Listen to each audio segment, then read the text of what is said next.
lowered himself into the hole. Down there, he found a long, narrow corridor. And at the bottom, there was a kind of table and chair.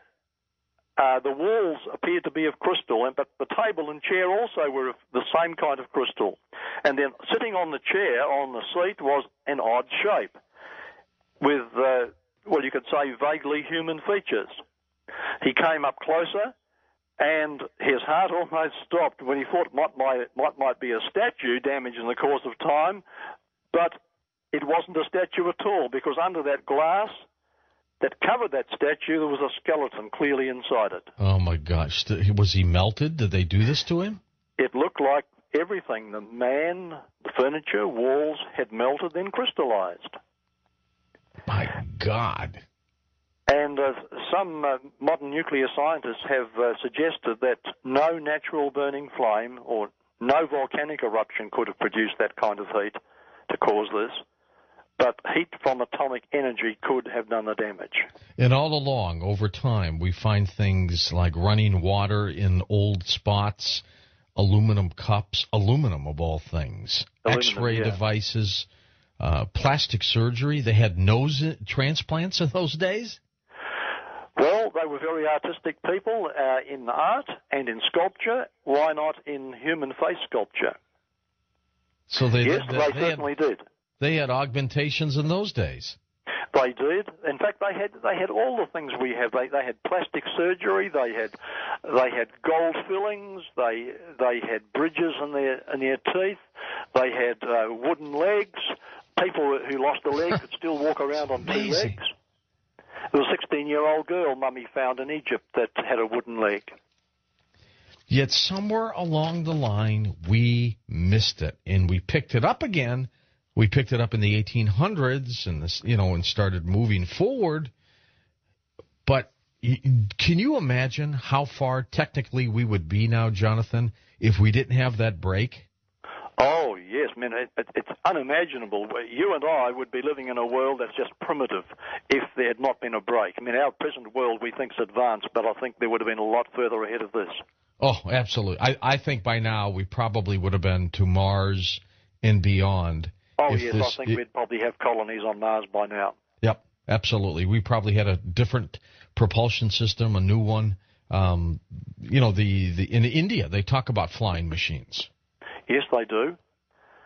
In fact, the Chinese and the Indian writings are among the few that have been preserved. It appears that the writings further west were destroyed time and again, those in the Americas, those in Europe, those in the Middle East.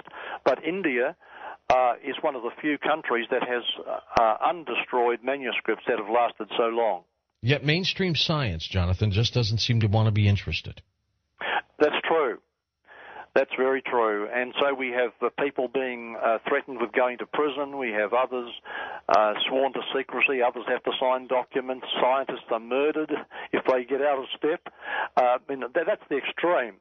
But but more commonly, a lot of scientists are ostracized. They are either dismissed from the project they're on, or funding is cut off, and they just have to step back into line before it resumes again. Tell us about the girl expeditioner who was sworn to secrecy on a discovery she made. And then we'll take your phone calls. Get ready to just ask him questions about antiquity. I'm George Norrie, back in a moment on Coast to Coast AM. Let's go to the phones. Let's go to our first-time caller line. You're on the air with us on Coast to Coast. Hi there. Good morning. Hello? Yeah, go ahead, please. Yeah, good day, sir. Yeah. This is George Joseph in the Ozark Dome, if you know where this is. It's near Arkansas. Part of it's in Missouri, part of it's in Arkansas. Yeah, it's right on the cusp there. Okay, Joseph, go ahead. There are huge stones out here. They're perfectly square. Some of them are 10 and 15 feet long, 6 inches by 6 inches. They have been cut from somewhere. And there are hundreds of them out here on my land. And the only thing that I can explain them for, because there are no outcroppings for them to come from, is that at some point there were structures out here. I mean, huge structures. Lintel stones, you know, they're 4 and 5 foot long. They're 6 and 7 foot long. There is one that I want to set up as a gnomon for a sundial. Yeah. It's 10 feet long, and it's 6 foot.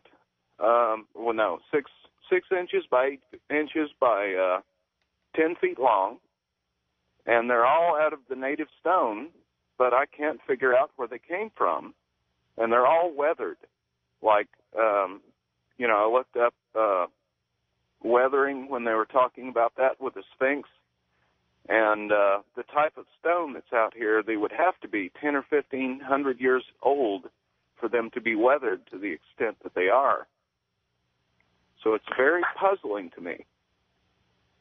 Yes, well, I'd be just as puzzled, George. I have no idea who would be the people that did it. We do know that there were civilized societies in America, but long before our day and long before our recorded history of the United States.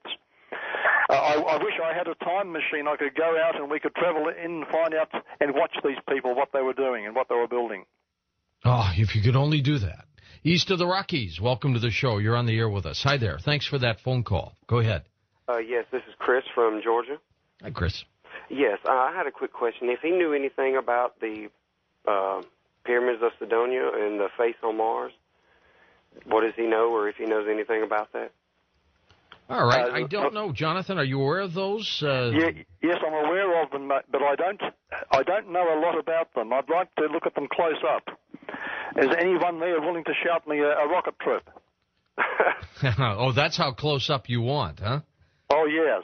And they want to take samples of them, too. What does that tell you of those kinds of structures, though, whether they are made by someone or natural, of course? We do not know. Our dear friend Richard Hoagland, of course, has done a lot of work in that arena, believes that they are made by an extraterrestrial life force.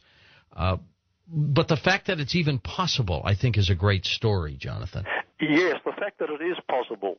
And if we go to the ancient Chinese writings, it would seem that, and a Sumerian for that matter as well, it would seem that the knowledge of our solar system, down to the detail of many of the moons surrounding Jupiter and Saturn, for example, there was close-up knowledge. And much of this knowledge, the same knowledge that is confirmed as being correct, is only confirmed because we've sent out probes ourselves, physical probes. So if we could do it, I have no doubt that our ancestors could have done it. All right, let's go to our wild card line. You're on the air with us on Coast to Coast. Hello. Hello. Hi. Hi, this is Lisa from Torrance, California. Hi, Lisa. Sure. Jonathan? Is that your guest name, Jonathan? Hello, Lisa. Nice talking with you. Go ahead. Hey, it's good to hear your voice. Getting back to Egypt, places like the Sphinx and the Great Pyramids, if there's been so much talk about what's underneath there and all those secret rooms and such, how is it that the Egyptian government hasn't worked with the archaeological world in being able to access those rooms? Or is someone afraid of what they're going to find there? I mean, when will it be opened? When are you going to open the box? You know, someone's got the key, and he won't let us open the box. Yes, that's a very good question, Lisa. Thank you. Officially, I've met quite a lot of denial in Cairo about these things existing even, but there are one or two archaeologists there associated with the antiquities who are willing to privately admit that they believe there's something there. Well, I mean, we've been hearing about it for years now, and I think all of us, the general population, would like to know. I mean, look how many people watched Geraldo break through that wall to see for Al Capone's treasure, right? We'd love to see what's underneath those pyramids. And, I mean, if you guys, I think everybody thinks that there's something magical, alien, we might find the answers to all our questions, then why not open? Why not open it? Oh, I'm all for opening up everything we can. It's interesting that the official line in Egypt, and in fact in the archaeological world for a long time, was that there was no temple